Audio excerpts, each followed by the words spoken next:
దీన్ని పనిచేయించడానికి ఒక తెలివైన వ్యక్తి బ్రెయిన్ కావాలి. అప్పుడు నేను బ్రెయిన్ తయారు చేసే మెషిన్ని తయారు చేస్తాను.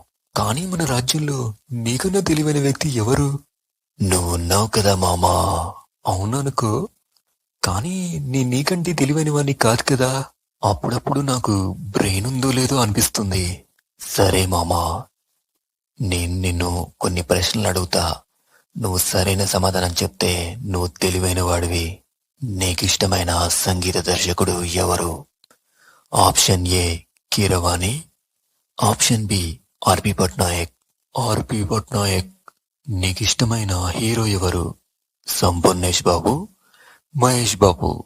సంపూర్ణేష్ బాబు. నువ్వు అన్ని ప్రశ్నలకు సరైన సమాధానం చెప్పావు. నువ్వు తెలివైన వాడివే. ఏంటి బాబు, నేను తప్పు సమాధానం ఇచ్చాను కదా. అందుకే నువ్వు తెలివైన